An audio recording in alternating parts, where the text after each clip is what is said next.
നമസ്കാരം. എല്ലാവർക്കും വാണ്ടറിങ് മൈഗ്രൻസിലേക്ക് സ്വാഗതം. ലാസ്റ്റ് എപ്പിസോഡിൽ പറഞ്ഞതുപോലെ നമ്മളിപ്പോൾ ഉള്ളത് ഓസ്ലോയിലാണ്. ഇന്ന് ഒരു എന്താ പറയുക, ബ്രൈറ്റ് ആൻഡ് സണ്ണി മോർണിംഗ് എന്നൊന്നും പറയാൻ പറ്റില്ല, വെരി ക്ലൗഡി ആയിട്ടുള്ളൊരു ഡേ ആണ്. അതുകൊണ്ട് തന്നെ കഴിഞ്ഞ എപ്പിസോഡിൽ കണ്ടതുപോലെ ഞങ്ങളങ്ങനെ വേർക്കൂല, അത്ര ചൂടൊന്നും ഇല്ലെന്ന് പ്രതീക്ഷിക്കുന്നു. മഴയുണ്ട്, ഉച്ചയ്ക്ക് ശേഷം മഴയുണ്ടെന്നാണ് വെതർ ഫോർകാസ്റ്റിൽ പറഞ്ഞത്. Let's see how it is, but still it's a beautiful morning and let's see how it goes. എന്ത് പറയുന്നു? വരൂ, നമുക്ക് ഇന്നത്തെ യാത്രകൾ വിശേഷങ്ങളും കാണാം. Okay, please.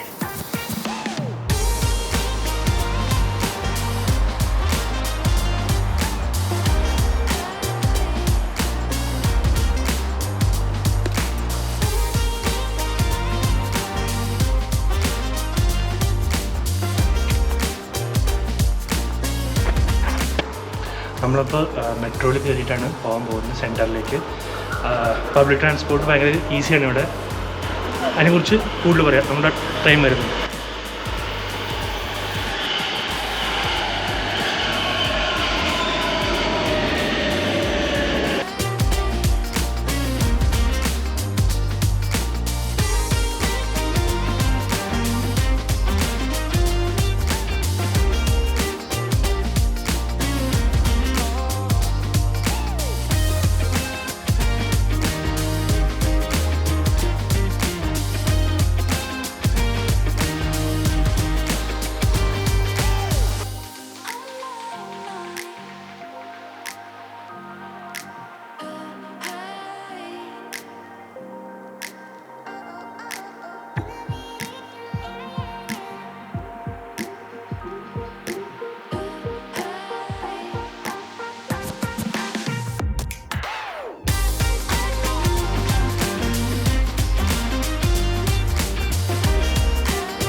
എങ്ങനെയായിരുന്നു? പറഞ്ഞില്ലല്ലോ, ടിക്കറ്റ് എടുക്കണം എങ്ങനെയാണ്?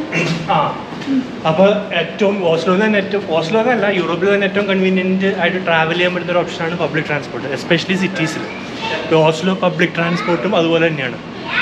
നമുക്ക് പബ്ലിക് ട്രാൻസ്പോർട്ടിന് സിംഗിൾ ടിക്കറ്റ് ഉണ്ടെങ്കിൽ മെട്രോസ്, ട്രാംസ്, ബസ്, അതുപോലെ തന്നെ ഫെറീസ് ഒക്കെ ഉപയോഗിക്കാൻ പറ്റും. സോ നമുക്ക് ടിക്കറ്റ് എടുക്കാനായിട്ട് ഒന്നില്ലെങ്കിൽ ഈ ബസ് സ്റ്റോപ്പുകളിൽ ടിക്കറ്റ് എടുക്കാനുള്ള ഓപ്ഷൻ ഉണ്ട്, അല്ലെങ്കിൽ ഇവരുടെ തന്നെ ഒരു ആപ്പ് ഉണ്ട്, റൂട്ടർ എന്ന് പറഞ്ഞിട്ട്. സോ പബ്ലിക് ട്രാൻസ്പോർട്ടിൻ്റെ ടിക്കറ്റ് എടുക്കാനുള്ള ഏറ്റവും കൺവീനിയൻ്റ് ആയിട്ടുള്ള മെത്തേഡാണ് റൂട്ടർ എന്ന് പറഞ്ഞിട്ട് ഇവരുടെ ഒരു ആപ്പ് ഉണ്ട്. സോ ആ ആപ്പ് ഉപയോഗിച്ച് കഴിഞ്ഞാൽ നമ്മുടെ ക്രെഡിറ്റ് കാർഡ് വെച്ചിട്ട് നമുക്ക് ടിക്കറ്റ് എടുക്കാൻ പറ്റും. ഓൺലൈനിൽ മൊബൈലിൽ തന്നെ നമുക്ക് ടിക്കറ്റ് എടുക്കാം. അപ്പോൾ നമുക്ക് കെയോസ്ക് അന്വേഷിച്ച് നടക്കണ്ട, എവിടെ ടിക്കറ്റ് കിട്ടുന്നതെന്ന് നോക്കേണ്ട, ഒന്നും ചെയ്യേണ്ട. നമുക്ക് എപ്പോഴാണ് പോകേണ്ടത് അപ്പോൾ നമുക്ക് ആപ്പ് ഉപയോഗിച്ച് അപ്പോൾ തന്നെ ടിക്കറ്റ് എടുക്കുക, കയറി പോവുക. സോ നമുക്കിനി കണ്ടിന്യൂ ചെയ്താലോ? നമ്മൾ ഓസ്ലോൻ്റെ സീ സൈഡിലേക്ക് പോവുകയാണെങ്കിൽ നമ്മൾ ഓക്കെ.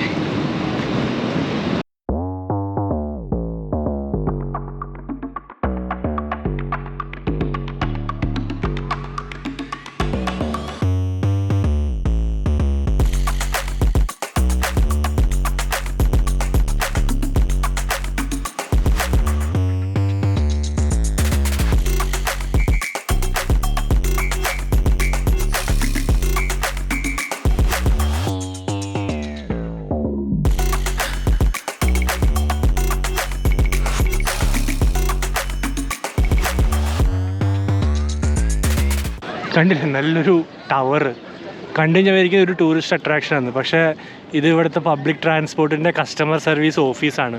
റൂട്ടർ എന്ന് പറഞ്ഞാൽ പബ്ലിക് ട്രാൻസ്പോർട്ടിൻ്റെ കസ്റ്റമർ സർവീസ് ഓഫീസിൻ്റെ ബിൽഡിംഗ് ആണ് ഈ കാണുന്നത്. ബിൽഡിങ് ചെറുതാണ്, പക്ഷേ അതിൻ്റെ മുകളിലേക്ക് ഒരു ടവർ പോലെ, ഒരു ക്ലോക്ക് ടവർ പോലെ ഉണ്ടാക്കി വെച്ചേക്കാണ്, നല്ല രസമായിട്ട്. ആ ഒരു ടൂറിസ്റ്റ് ഒരു ഇതിനെ ആകർഷിക്കാൻ വേണ്ടിയിട്ടുള്ളൊരു രീതിയിൽ ഉണ്ടാക്കി വെച്ചേക്കുന്നത്, നല്ല രസമായിട്ടുണ്ട്. നമ്മളങ്ങനെ ഓസ്ലോയിലെ മാൻഡേറ്ററി ഫോട്ടോ സ്പോട്ടിലേക്ക് എത്തിയേക്കാണ്. ഓസ്ലോയിൽ വന്നു കഴിഞ്ഞാൽ ഇതിൻ്റെ മുമ്പിലൊന്ന് ഫോട്ടോ എടുക്കാതെ ആരും തന്നെ പോകാറില്ല. വളരെ ഫേമസ് ആയിട്ടുള്ളൊരു സ്കൾപ്ചറാണിത്. ഇവിടുത്തെ ഏറ്റവും മികച്ച അല്ലെങ്കിൽ ഏറ്റവും തിരക്കുള്ളൊരു ഫോട്ടോ സ്പോട്ടാണ്. നിങ്ങൾക്ക് കാണാൻ സാധിക്കും എന്തൊരു ആൾക്കാർ ഇവിടെ ഉള്ളത്. ഇപ്പോൾ ഇത്ര നേരം ഇവിടെ ഒരുപാട് ആൾക്കാർ ഫോട്ടോ എടുക്കാനുണ്ടായിരുന്നു. എല്ലാവരും പോയോളൂ. ഇനി അടുത്ത ബാച്ച് വരുന്നതിന് മുമ്പ് നമുക്ക് ഫോട്ടോ എടുക്കാം. Okay.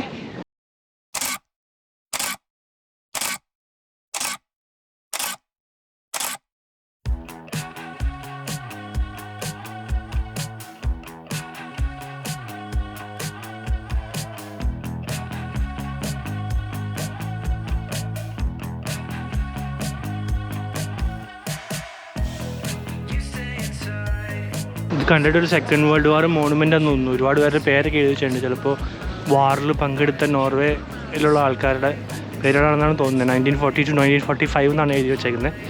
So I think world വാറിൻ്റെ എന്തോ ഒരു മോണുമെൻ്റാണിത്. Hammer crushing something.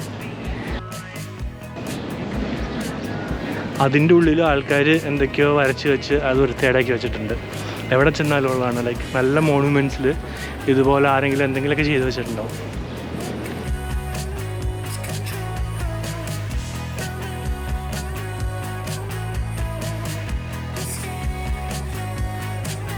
ആ കാണുന്ന ബിൽഡിംഗാണ് ഓസ്ലോയുടെ സെൻട്രൽ സ്റ്റേഷൻ. നമ്മളൊന്ന് വന്നിറങ്ങിയ ട്രെയിൻ സ്റ്റേഷൻ. സോ നിങ്ങൾ ട്രെയിനിലാണ് വരുന്നതെങ്കിൽ ഇവിടെ ആയിരിക്കും മിക്കവാറും ഇറങ്ങുന്നത്. ഇതിനോട് ചേർന്ന് തന്നെ റൈറ്റ് സൈഡിൽ നേരെ ഓപ്പോസിറ്റാണ് കടൽ. അവിടെ ഒരുപാട് നമുക്ക് കാണാനുണ്ട്. സോ നമ്മൾ ആ ഒരു ഡയറക്ഷനിലേക്കാണ് പോയിക്കൊണ്ടിരിക്കുന്നത്.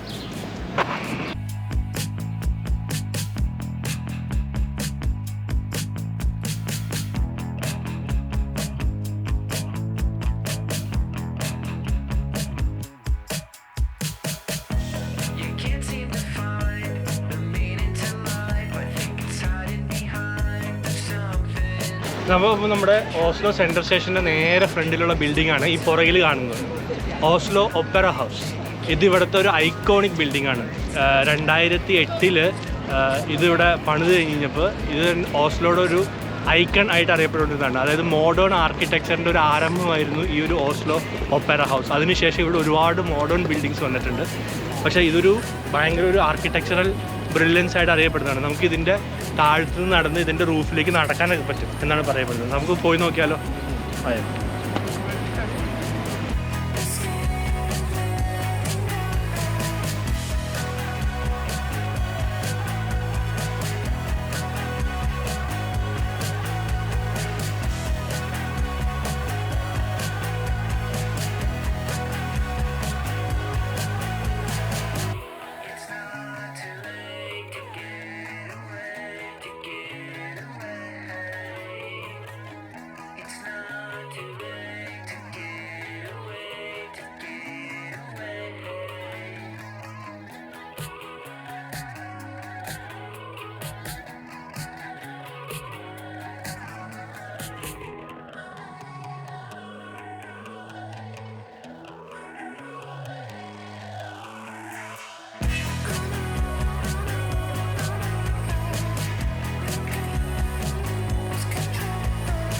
സോ നമ്മളപ്പോൾ ഓസ്ലോ ഒപ്പേറ ഹൗസിൻ്റെ മുകളിലേക്ക് കയറാൻ പോവാണ്. ഇതിൻ്റെ ആ സ്പെഷ്യാലിറ്റി എന്ന് പറഞ്ഞാൽ പറയുന്നത് അതാണ്. നടന്ന് നമുക്ക് ഇതിൻ്റെ റൂഫ് വരെ കയറാം. സോ നമുക്ക് അതിൻ്റെ മുകളിൽ വരെ കയറി നോക്കിയാലോ?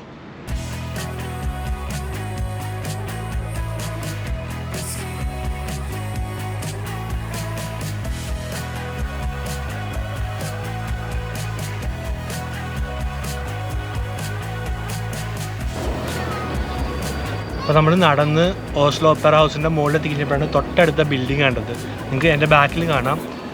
അതാണ് മുങ്ക് മ്യൂസിയം. ചിലർ മനുഷ്യ മ്യൂസിയം എന്നൊക്കെ പറയും. പക്ഷേ നോർവീജിയൻ പേരാണ്. എഡ്വേർഡ് മുങ്ക് എന്ന് പറഞ്ഞിട്ടൊരു പെയിൻറ്ററുണ്ട്, വളരെ ഫേമസ് ആണ്. ആളുടെ വർക്കുകൾ ഡിസ്പ്ലേ ചെയ്തിട്ടുള്ളൊരു മ്യൂസിയമാണ് മുങ്ക് മ്യൂസിയം. ഭയങ്കര പ്രശസ്തമായ പെയിൻറ്റിങ്സ് ഉണ്ട് ആളുടെ. സ്ക്രീം, മഡോണ എന്നൊക്കെ പറഞ്ഞിട്ട്. അതൊക്കെ നമുക്ക് ഈ മ്യൂസിയത്തിൻ്റെ അകത്ത് കാണാൻ സാധിക്കും. അതിൻ്റെ അകത്തേക്ക് എൻട്രൻസ് ഫീസ് ഉണ്ട്. 160 നോർവീജിയൻ ക്രോണയാണ് എൻട്രൻസ് ഫീസ്. നമ്മൾ കയറുന്നില്ല. നോട്ട് ആ ആർട്ട് ഫാൻ മീ. കയറണം. എന്തായാലും അപ്പോൾ നിങ്ങൾക്ക് അകത്ത് കയറി ഈ പെയിൻറ്റിങ്സ് കാണണമെന്നുണ്ടെങ്കിൽ 160 നോർവീജിയൻ ക്രോണയാണ്. ഏകദേശം 1000 രൂപ ആണ് ഇതിൻ്റെ എൻട്രൻസ് ഫീസ്. അപ്പോൾ നമുക്കിപ്പോൾ ഇനി ഒന്നും കൂടെ ഈ ഒപ്പറ ഹൗസിൻ്റെ റൂഫിൻ്റെ മുകളിൽ കൂടെ ഒന്ന് നടന്നിട്ട് നമുക്ക് ഇറങ്ങി അടുത്തത് ലൊക്കേഷനിലേക്ക് പോകാം. ഓക്കെ.